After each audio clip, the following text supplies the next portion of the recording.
Welcome to the STEAM Discovery Project. I just want to briefly introduce myself and welcome you all in. My name is Adrienne Pruzinski. I'm the founder and program director for StarTech Global Academy, which is the nonprofit dedicated to STEM diversity. We're the ones bringing you the STEAM Discovery Project today. I'm from Seattle, born and raised. I graduated from Garfield High School, and then I joined the Air Force ROTC program and studied mathematics at the University of Washington, which was actually not a good match for me. I didn't like the program, so I transferred out. And then I discovered my real passion and became an entrepreneur. And here we are with our latest project.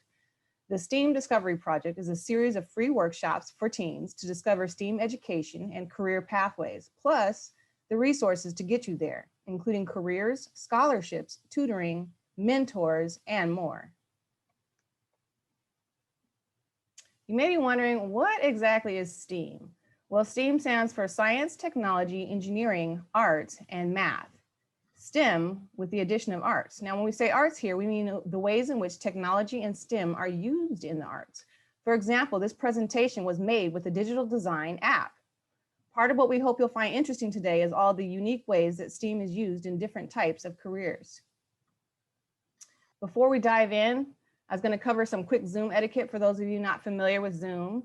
If you look at the bottom left corner of your Zoom window, you'll see a microphone with a line through it. It looks like this. It means you're muted. We'd like everybody to stay on mute until the Q&A part, the question and answers, but you're all welcome to use the chat feature. And that is also on the bottom of your window. You should see a chat icon. I would love if you'd please click on that chat icon now and go ahead and say hi. It lets us know that it's working. And then for your view, at the top right of your window is the view icon. There's the side-by-side speaker view, which helps you best see who's speaking. And I have that circled here. Then there's the standard view, which shows the presentation with participants' cameras on the top, and finally the gallery view side by side, which shows the presentations with the participant cameras on the side. Last but not least, just a friendly reminder that we are recording the sessions and translating them into other languages. So community members who are not here can still get the awesome info. So if you know someone who might be interested but can't attend any of the workshops, you can share the recording with them once we post it. Now, for those of you at the location, hopefully you enjoyed some free pizza. You may also know that the first 10 participants to sign up and complete the workshop's exit survey wins a $25 Amazon gift card. We have a lot of those to give out. We just need your email to email those gift cards to you. So if you already signed up, we've got your email, you're good to go. If you haven't, then you can put your email in the chat now, and we'll match that with the email in the survey at the end, and you'll get your Amazon gift cards.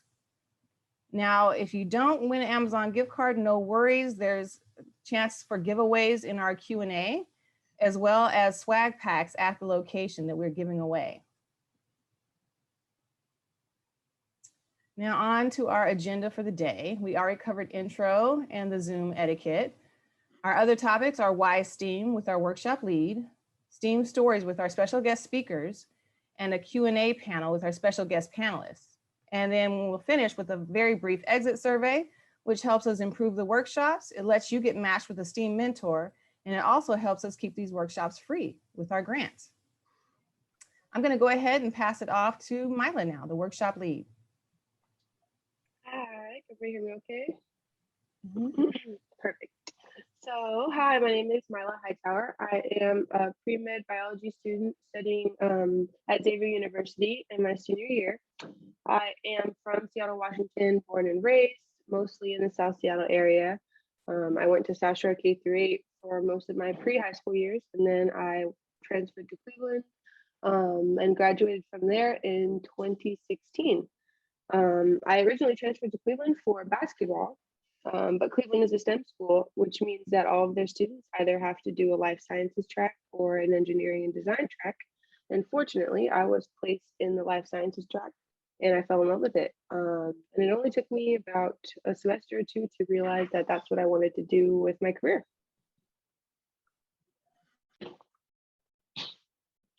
Now, why STEAM?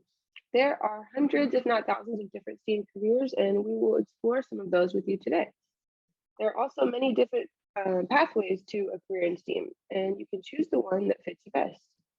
Something to note is also that there are twice as many, the US STEAM jobs are growing at twice the rate of non-STEAM jobs. So there will be jobs waiting for you in STEAM when you finish with your schooling. Also in the US, the average pay for STEAM jobs is twice as much as the average pay for non-STEAM jobs. Now, let's play a little game. When you hear STEAM, science, technology, engineering, arts, and math, what careers come to mind? Let's see what careers we can think of. Take a second to enter some guesses into the chat box. I'll give you guys a few minutes or a few moments. Think of some careers.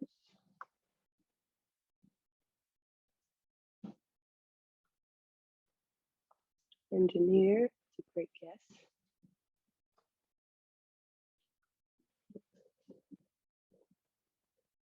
Okay.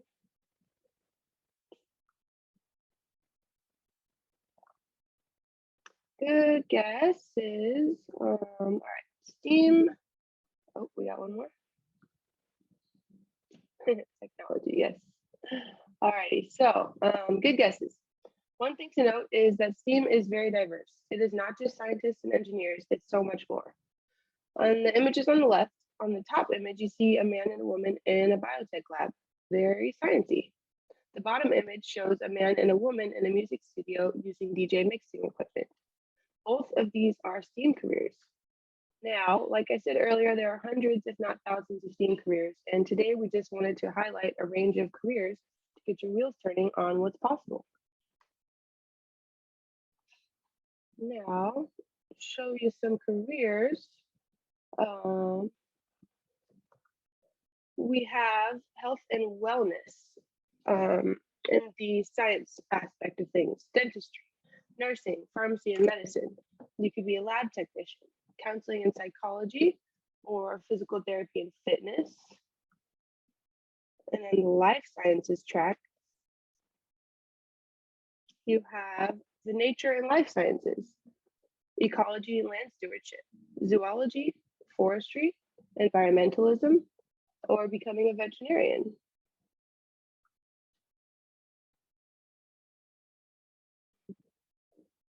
On the tech side of things, you have game development, website or app development. You could get into IT, systems and security management, DevOps or business operations, or digital marketing.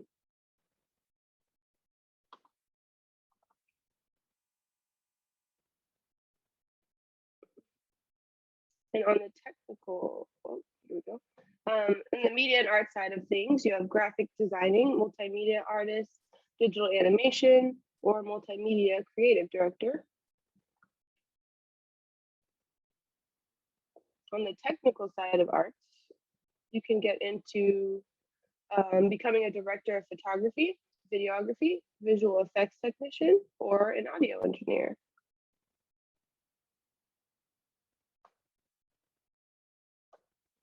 Another cool thing to note about STEAM is that there are multiple pathways to get into the career that you want. Virtually all careers are going to require a high school diploma, so that's going to be your first step. With 1 to 2 years of education or training after high school, you'll usually end up with a certificate or an associate's degree. 4 years will get you a bachelor's degree, and 6 to 12 years usually will get you a master's or a doctoral degree. Now, 12 years might seem like a long time, but that time is going to pass anyway. So where do you want to be in 12 years? What do you want to be doing? How do you want to be spending your time? The key is to figure out what you're interested in, see what careers there are, and then start down the path. And hey, don't worry about how to pay for your education. There are always scholarships, grants, and student loans that will help you cover the cost. At the end of the workshop, we'll connect you with a resource guide that will help you with tutoring, scholarships, and more. I also wanted to note that a great thing about STEAM is that jobs pay pretty well. We like to call it a family wage, meaning you can live on it and support a family. Each of the career fields that I mentioned earlier have a way to get into them with a shorter path, a medium path, and a longer path. Usually the longer paths will pay more, but not always. There are some 2-year paths, like business operations or information security, that will pay as much as the 6 to 12-year paths. We're talking $25 to $46 an hour, but it really depends on the career.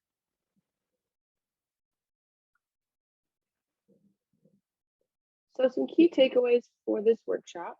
First, that there are many diverse careers in STEAM, all the way from engineers at Boeing or SpaceX to life sciences and multimedia artists. Second, that there are multiple pathways into each career field. On average, careers in STEAM will require 1 to 12 years of additional college after or training after high school, but time is going to pass anyway. So where do you want to be? And lastly, if you put it all together, it's really about finding something you're interested in, choosing a pathway, and letting that lead you to a career in STEAM. And remember, it's important that any job also has ongoing training and education.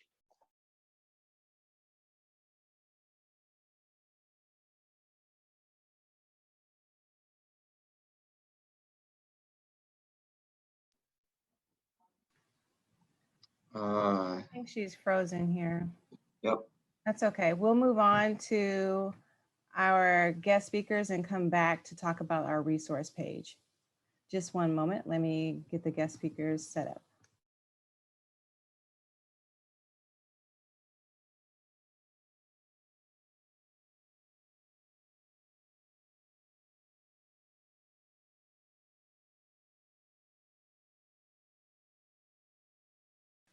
Okay, we've spotlighted you, Bobby Pruzinski, Pharmaceutical Manufacturing.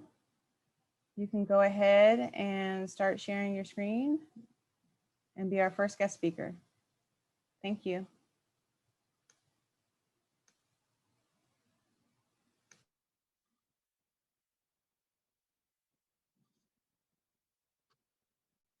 All right. You guys can see the screen? Yes. All right. Hi, my name is Bobby Pruzinski. I manufacture monoclonal antibodies. These antibodies, they fight cancer and disease. In this picture, since COVID's in our life, like every day, this is in a COVID cell, and someone or some company developed those Y-looking things, which are monoclonal antibodies, to attach to the COVID cell and let your body know to come destroy it. That's a picture of me. I am from Guyman, Oklahoma. That's where I was born. I was also lived in Pima, Arizona. I lived in both places as my parents were divorced when I was in like 3rd grade. So a lot of my time was going back and forth between there. I graduated high school in 2003. I did not know what I wanted to do. My guidance counselor told me to go work for the mine or go work as a nurse or something that's local in this 2,000 person town. So what I decided to do is I went to Eastern Arizona College, where my dad coached basketball. I got 60 hours of credits for free because of his benefits. And after that, I transferred over to Arizona State University, where I started off as a biology major because of advice from my father telling me I should do something scientific. So here we go, biology. When I first started, I got beat up bad and got put into academic probation, which means your grades aren't great and the counselors over there tell you need to pick it up. So I decided to change degrees to education at that moment. So as I was doing education, the program forces you to take an upper division science class. In this class, we collected insects like all the time, and in the instructions of the class by the instructor, I learned that they were making proteins that were secreted by insects to fight against diseases. And I was like, what? And that's how I got involved with that's what I want to do.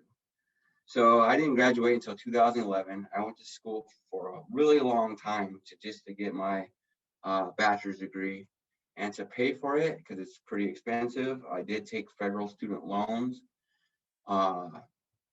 So once I graduated, I came up here. I met my wife up here in Seattle. So I live up here in Seattle. And as I was applying to all these companies, they wouldn't hire me because I didn't have any experience. So what do? You got a degree, but you got no experience.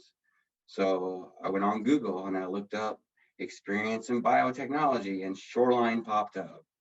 Shoreline Community College, you can start this program straight out of high school and get a certificate. They actually have two programs. One is the Biotechnology Lab Specialist Certificate, and one of them, which it hasn't started yet, it starts here in the fall, is Manufacturing Certificate, which is what I'm about to show you.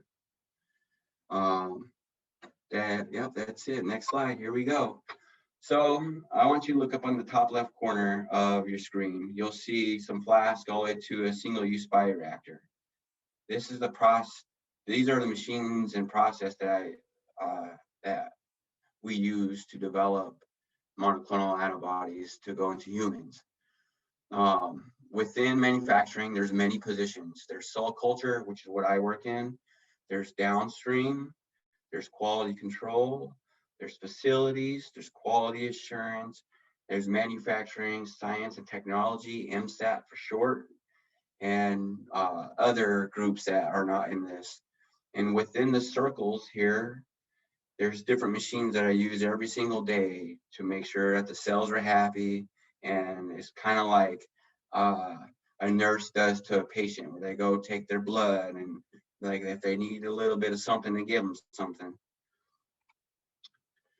So the journey begins, all right? So these monoclonal antibodies are secreted, are engineered into a Chinese hamster ovary cell, CHO cells.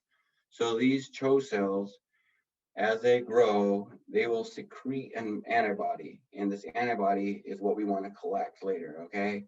So whenever we start from the very beginning, we have this 2 mil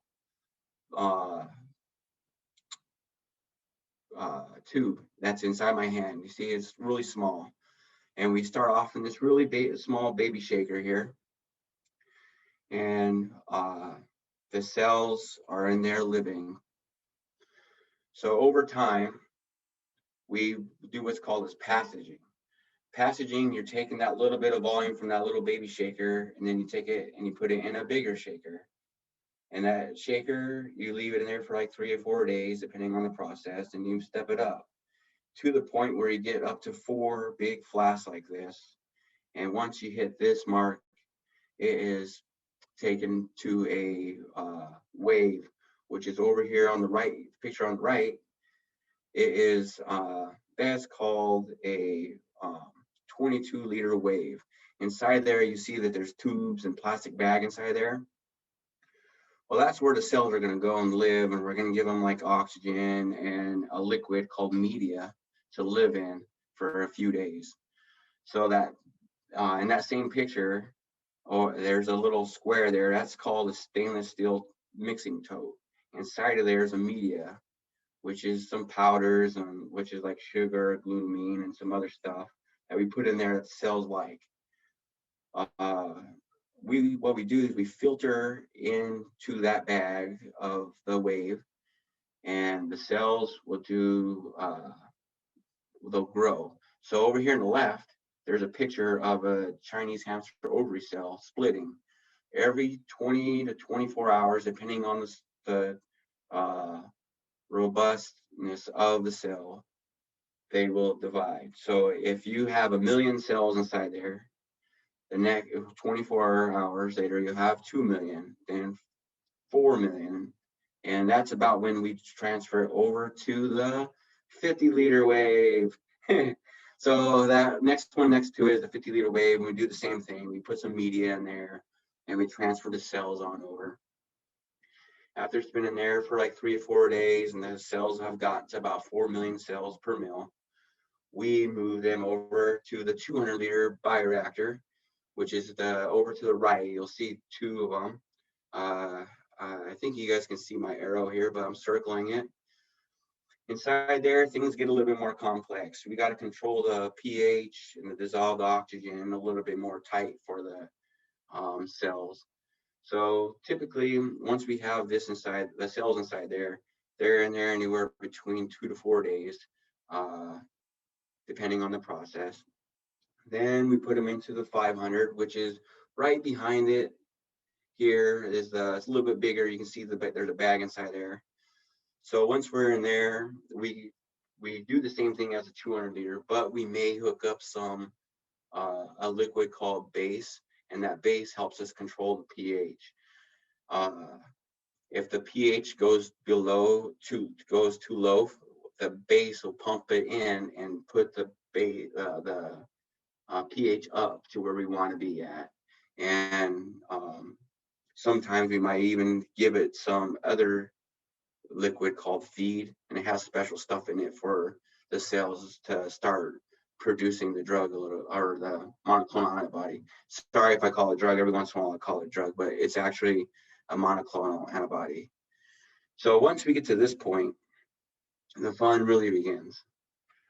We go into the 2,000 liter bioreactor, and inside this bioreactor, depending on the process, we will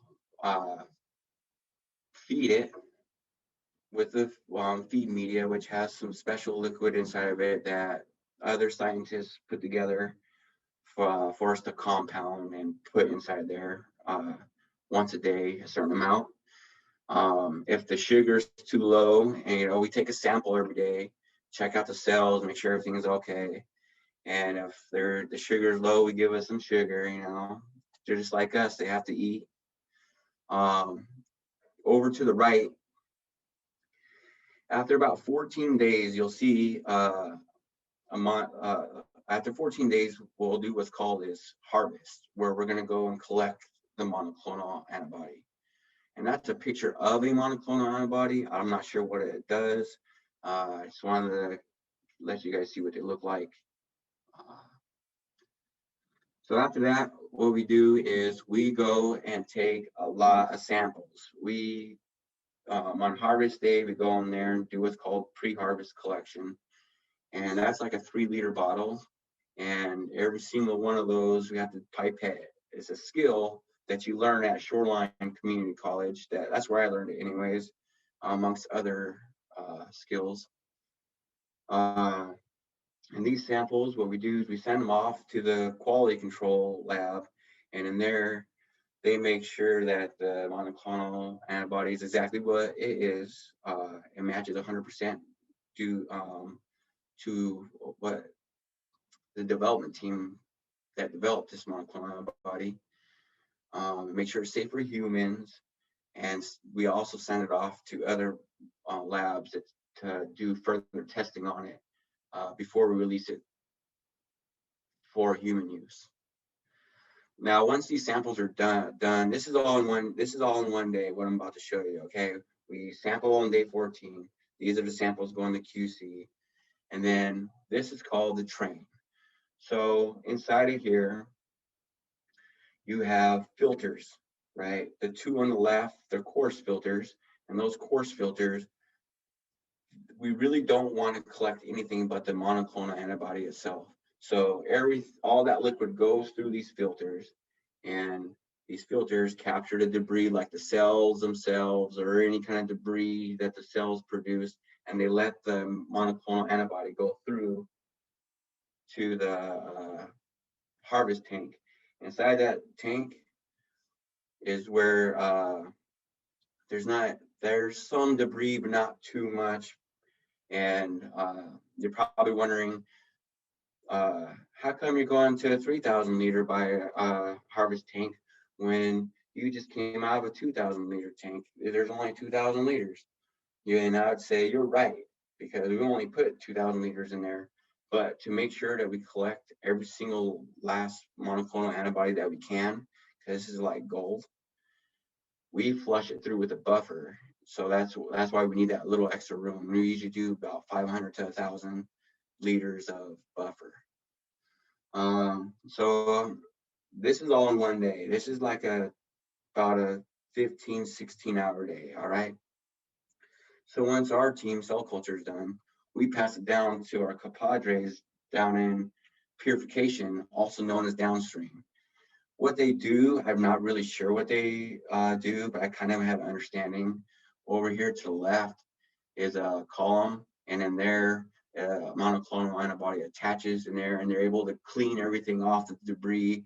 And then once they've done with that, they elute it. And at the very end, on the far right picture, that's the bottle that goes to another plant where they actually put it in vials for to be injected into humans. This is a bigger picture of the quality control. They make sure that none of our materials are contaminated and do other testing for us to make sure that we're good to go. And none of this stuff, I'm telling you, none of this stuff would be able to be done without our facility teams. They make sure every single piece of equipment is good to go. If we have issues, we put work orders in and they come and fix it within a couple days. And facilities team, I actually talked to them. They went straight from high school to these technical colleges here. One's in Bellingham, one's in Yakima. And they did a 10-month program and got certified, and they've been working ever since in manufacturing plants or other types of like plants that need this type of work. And I also want to share with you that this area in Seattle there's multi-billion-dollar companies in pharmaceuticals sprinkled throughout the land through here. There's some in downtown Seattle, you know, Fred Hutch, of course, up here in Bothell, over in Redmond, over in Kirkland, and I think there's some in Woodinville, and they're starting to build some new ones down even further south over in like Renton and Kent area. I'm not sure of those names, I've just heard of them. But there's over 100 plus registered labs in this area, and the demand for our type of work is so high out there that it is that these companies are reaching out of state and paying people anywhere 10 to 12 grand just to move over here to work. So there's definitely a demand, and there's new buildings being built within like a couple years that I know of, that just from my own network of people that work in other companies, of this area becoming expanding. The top half of these companies, these are all manufacturing companies. The lower half, they do more of like the development of like how to treat different cancers or diseases, and then companies like this buy it from them, or they go take it to on their own. And of course I referenced some of the images that I borrowed. I just Googled them, so I just reference them. So if you want to go check them out.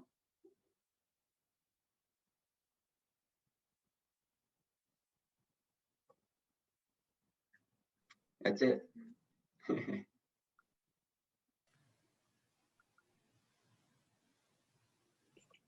Thank you, Bobby. Everybody see my screen okay? Sorry about that.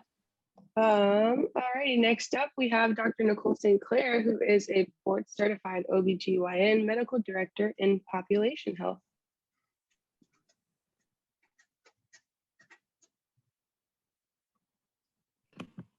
Can you hear me now? Mm-hmm. Okay, great. Thank you, Mila. And thank you, Bobby. That was really interesting. I'm going to go ahead and share my screen, and you'll have to let me know when you can see it. So, you see? Yep. Okay, great. So, so I am Nicole St. Clair. I am a medical doctor, and so I'm going to talk to you a little bit today just about being a physician and what that pathway entails. Hopefully, of you really interested in a career, maybe in health or in medicine. This is actually me now, but throughout this presentation, I will show you a couple other pictures. So first, I just want to talk a little bit about what I do. As Mila first mentioned, I'm a board certified OBGYN. All physicians who are in unsupervised practice typically need to be board certified in their specialty. And for us, it's the American Board of Obstetrics and Gynecology.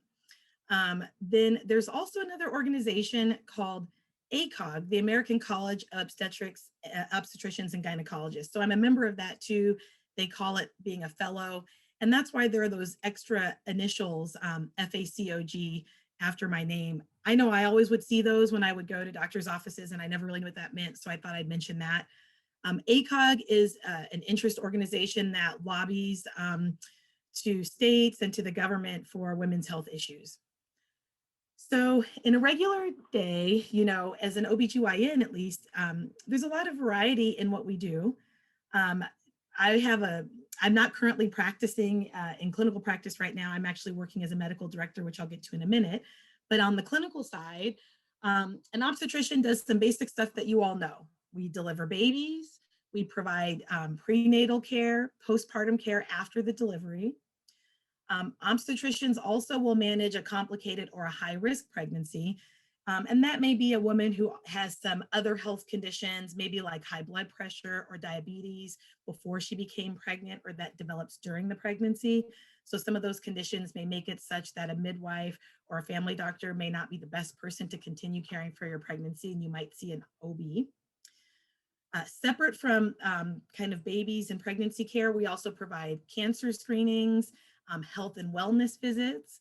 We address reproductive and hormone issues, women who are trying to get pregnant, women who are trying not to get pregnant, issues with hormones starting, ending, all of that.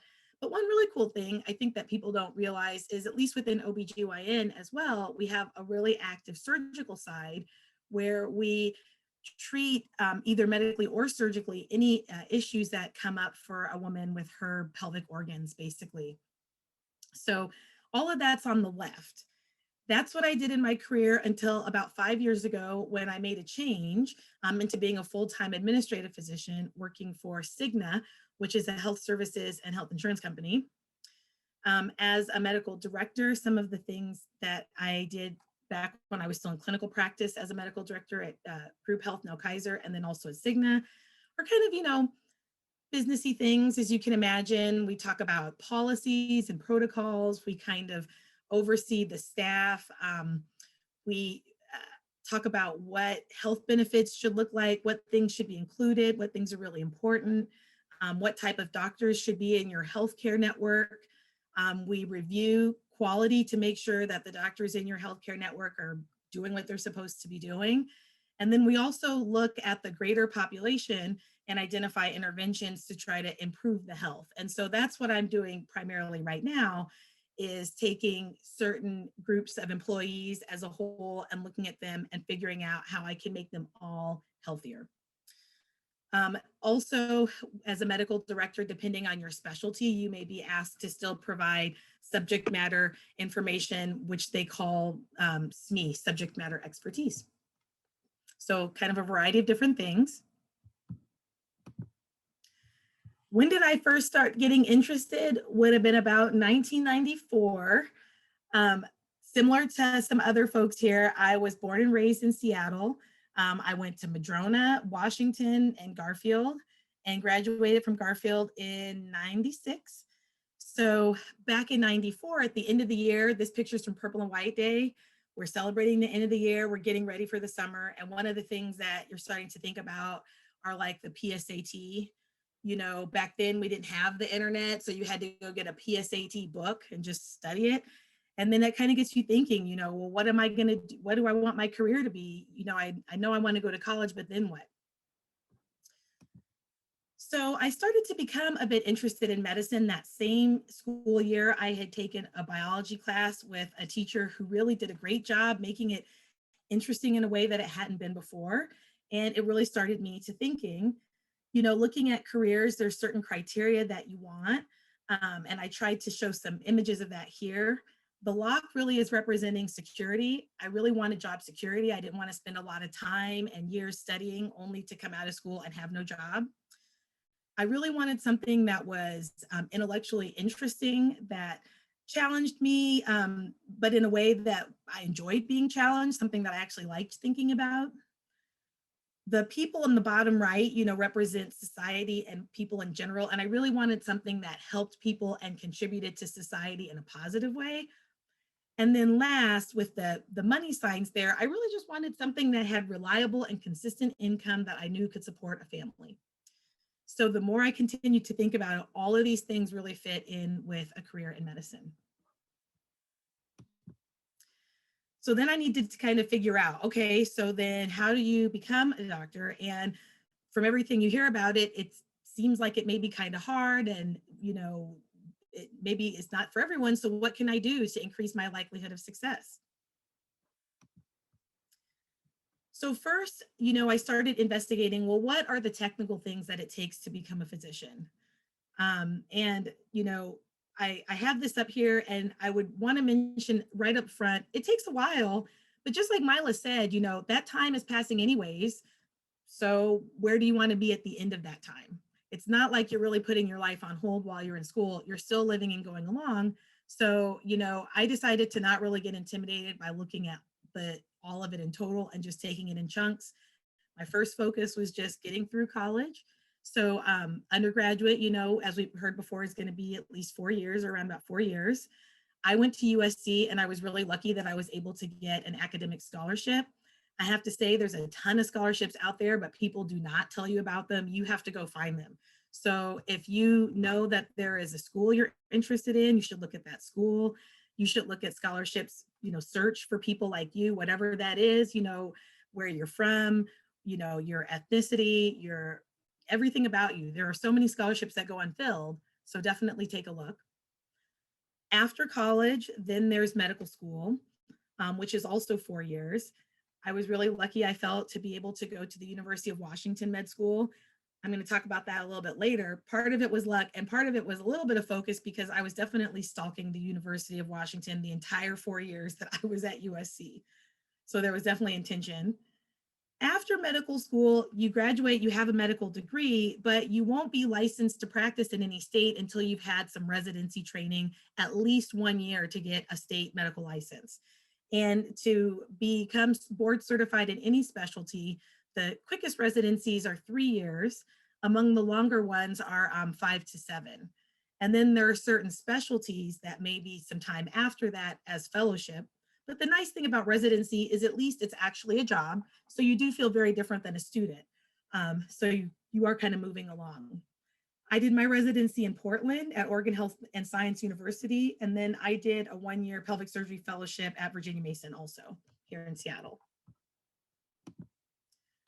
So just some facts about medical school. There are 154 US allopathic medical schools and 38 osteopathic medical schools. Osteopathic physicians have the letters DO, and allopathic physicians have the letter MD. You may not have heard of osteopaths.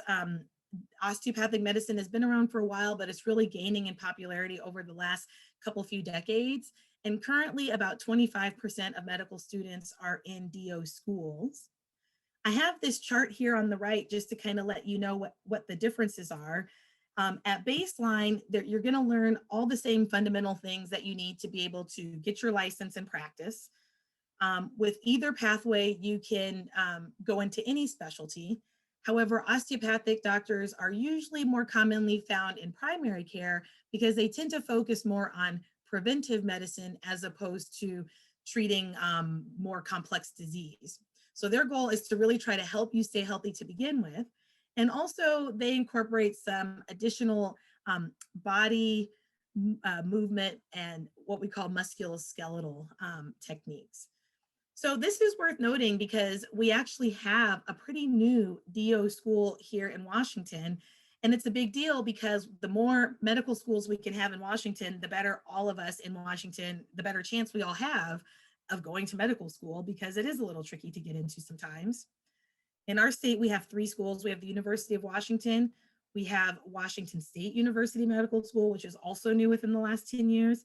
And then Pacific Northwest University of Health Sciences in Yakima, which is the DO school. So in 2020, about 42% of people who applied to medical school got in. That's not uncommon because there are more people who apply than open spots. It's a known fact that you might have to apply more than once to get in. And I think that's really important to know that a lot of people, a lot of really successful doctors just didn't get in their first time, and that's just how it is. Because an individual school may have an acceptance rate, only on average about 7%. So you apply to a ton of schools and hope for it to work out. Overall, though, there is a shortage of physicians because people are aging and we need more doctors. So it's definitely a growth career. Like Mila said, there's no concern that there will not be plenty physician jobs of all specialties in the future. So, really getting into medical school is all about having a game plan and understanding what the medical schools are looking for in applicants. And it's never too early to start thinking about it. I know I started thinking about it in high school and really stayed pretty focused on that. So we know that there's some basic things. You need to have some academic achievement, but your grades are not everything. And a lot of people and a lot of advisors will try to discourage you based on your grades. And I would just encourage you all to never let that happen. You can take a stumble and you can bounce back. My first year of college, I did not have good grades. I ended up also, my scholarship was on probation because it had a minimum GPA requirement, but that was a tough transition year and it just was not my year, but I was able to kind of refocus and get back on track. I started out as an engineering major, biomedical engineering, and realized that while I like biology and I like medicine and engineering is really cool, I was not cut out to be a biomedical engineer. So I changed my major to biology and that was a much better fit. And along those lines, it's really important to be well-rounded. So schools, people, no one wants to go to a room full of the same person saying the same thing. And it's the same with medical schools. They don't want a class full of the same student with the same background talking about the same thing. So the things that make you unique are interesting and what will also help get you into school. And you should really highlight those. Medical schools want doctors that can relate to their patients. And so they need to be the same type of representation as their patients with the same type of diverse backgrounds and perspectives. One really important thing, though, is you do need to have some idea of what it's actually like to be a physician once you get all the way to the point of applying, because sometimes, we think it's one thing and we get into it, it's not quite. So usually when looking at applicants, they want to know that you've got some direct exposure to healthcare. And so I kind of talk about that if you look here on the right side of the screen. Back to being well-rounded, it's really important to just have a hobby, have it be something that you like. It doesn't have to be at all STEAM related, but it just has to be something that you can talk about and sound interested about. And along those lines also, you should study something interesting. You do not have to be a biology major to be pre-med. And you should consider perhaps having a minor in college if you have 2 or 3 different things that you're really interested in. All of these things are going to, enhance you as a person and then also give you a better chance of getting into whatever type of school or career you want. I definitely would recommend that you consider volunteering in a healthcare setting or shadowing a healthcare provider. Definitely go on Google and look for some summer programs or internships. I'm going to show you 2 that are here, but there are a ton of programs.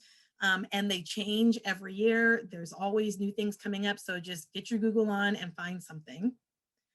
And then also you can work in healthcare. You don't have to always be a volunteer. Just like what Bobby was saying, there are actually different roles that you can take, do and trainings you can get while you're still studying for the long-term goal.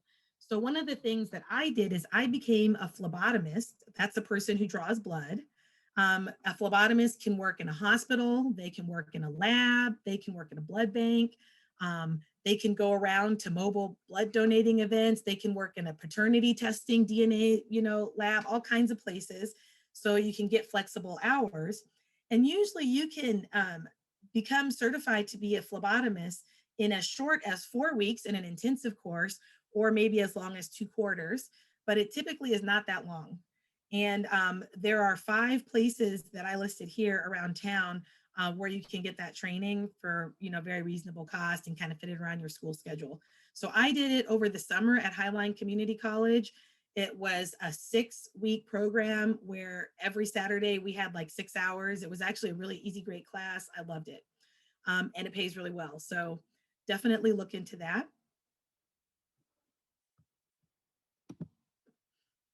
And then this is just a couple example, or I'm going to show you a couple examples of 2 summer internships that are available in our area. So the first one is through the University of Washington School of Dentistry. Even though it's not just for people interested in dentistry, it's open for folks who are interested in healthcare in general. And so this is a wonderful program. It's already filled for this summer, but every year they fill up. They kind of give you different exposures. They can try to pair you with a mentor. It's a great program, and it gives you a chance also to get to know people. Because again, if you kind of have your eye on dentistry or medicine and you think you might want to go to the UW, the more they know you, the better your chances. I can tell you every summer I was up at the UW when I was home from college, like, hello, I'm interested. I'm Nicole. Who wants to meet me? Who can help me? So be persistent and put yourself where you want to be. And then also another program that also is at the University of Washington, but has multiple sites, also for college students, is the Robert Wood Johnson Foundation Summer Health Professions Education Program. So this is also a great program that I actually did. I did it at the UW, and the last program is, free to participate, but also doesn't necessarily give you a stipend. This program actually gives you a stipend. And gives you housing if you're at one of the other sites. So it's a great experience. I had a lot of fun when I did it. I made a ton of friends, people I stayed in touch with. And, I can definitely say for me, being in that type of an environment of students just like me, trying to do the same thing was wonderful, because within my undergraduate, there were maybe like 8 Black pre-medical students out of thousands of students. So I loved this program. I can't say enough about it. And all right, Nicole, we got to wrap up in a minute or so, just because we still have we want to leave a little time for Q&A. Sure, no problem. Thank you. And actually, this is my last slide. Perfect. and just putting a plug for support organizations. So I don't need to go on and on about this, but there are 2 key organizations, one that are representing folks of African descent, and one that are representing folks typically of Latin descent. There's a parent organization of physicians and a student organization of pre-medical students. And sometimes they even have high school branches or high school outreach. So you can go to these websites and take a look at these organizations. And that picture there is from the 1999 SNMA conference in Los Angeles, which, let me tell you, those SNMA conferences are so fun, like so fun. No work, all fun. That's it. So thank you. Thank you, Nicole. Go ahead and take back over the screen. So really quickly, I think I cut off before I was able to point out the resource guide to everybody. Get this thing out of the way. I just wanted to show you the resource guide that I mentioned. We're creating a guide for each workshop location with a list of local resources, including advising, tutoring, scholarships, computer labs, study spaces, free Wi-Fi, food, workshops, and so much more. You can find it via the link at the bottom of the page, startechga.org/guide. If you ever forget, you can always go to steamdiscoveryproject.org, and the resource guide links will be there in the menu. Here's a quick example of what it looks like. You can click on the location of your choice, and it'll take you to a customized list of support resources curated just for you. Now, I just wanted to take a quick minute if anyone had any questions. We have a Q&A panel for you guys. If you want to ask a question, you can win a prize to get the ball rolling. We have some free giveaways for the first couple of questions asked. If you're in person at Southwest Teen Life Center, we have a couple of t-shirts to give away, or if you're virtual, more Amazon gift cards. If you have questions, you can physically raise your hand, or we can, and we can see you and call on you, or you can just type it into the chat. I'll give you guys a few moments to think of some questions. For our Q&A panelists, we have Caitlin Sylvester, who is an offshore marine scientist. We have our guest speakers you're already familiar with, Bobby Brzezinski, who works at the biopharmaceutical manufacturing. And do we have Bethany on? She is on. Yes, Bethany is a computer engineer and leader in equity, diversity, and inclusion. And of course, you know Dr. Nicole St. Clair, board certified OBGYN, medical director in population health.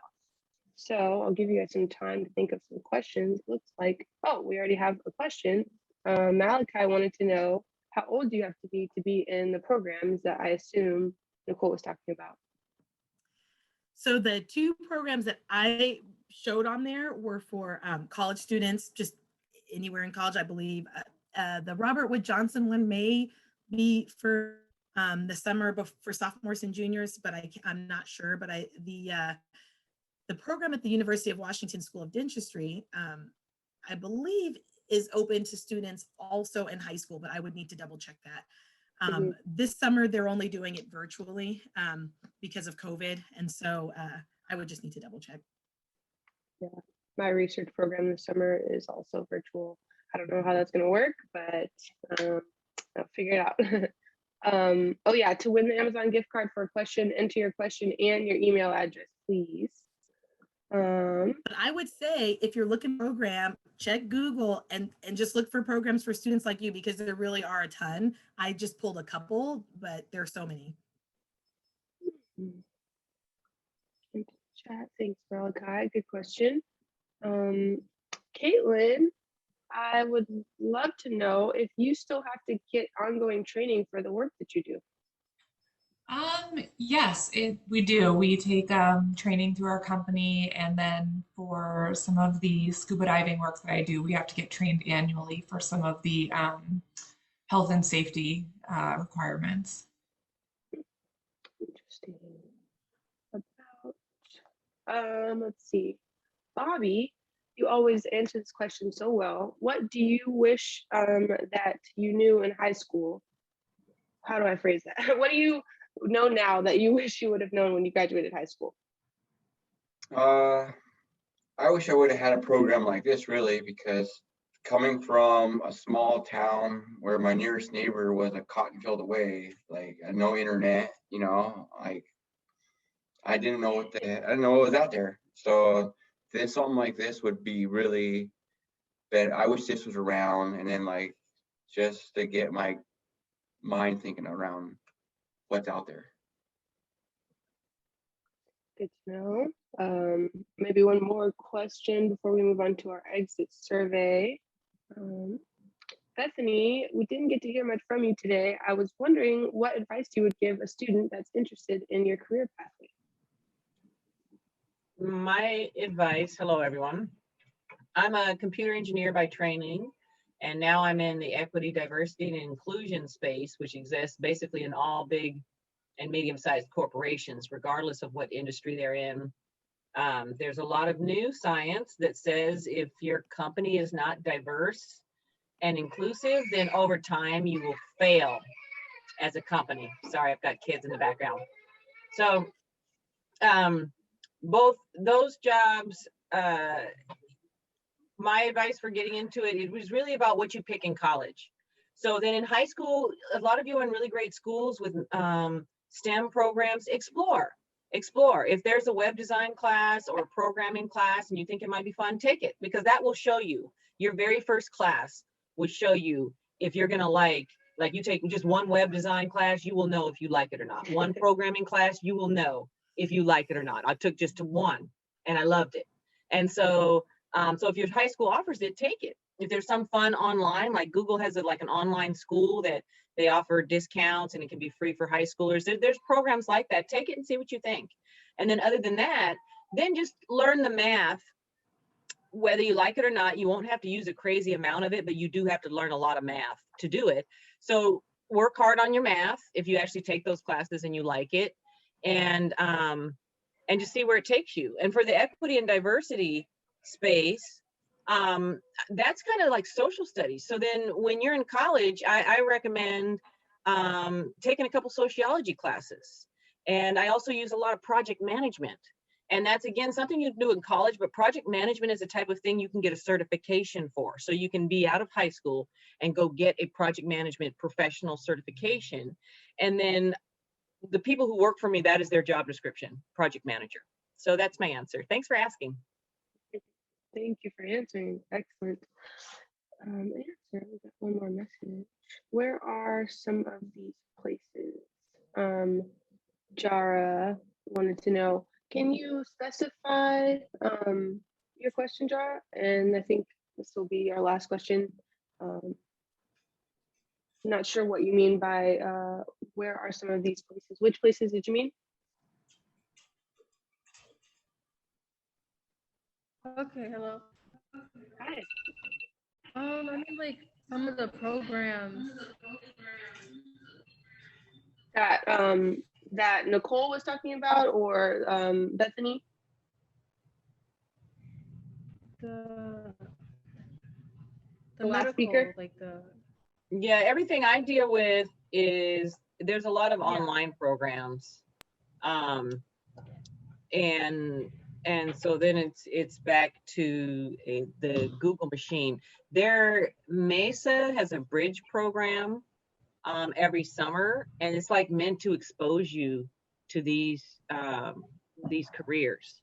And so what you would search, I'm going to put it in the channel, and that's Seattle area. Mesa Bridge program is for high schoolers. And it's at the University of Washington. I'm going to say University of Washington. That's one that's for you all. It's your age. It's free. You can check it out and almost always one of their classes is around computer programming, but they also try to expose you to a range of science, because MESA stands for Math, Engineering, Science Achievement. Okay. thank you. Thank you for your question, and it's actually a perfect segue. If you guys want to follow up and have more questions, I like doing interested... I'm sorry. I said that. Okay.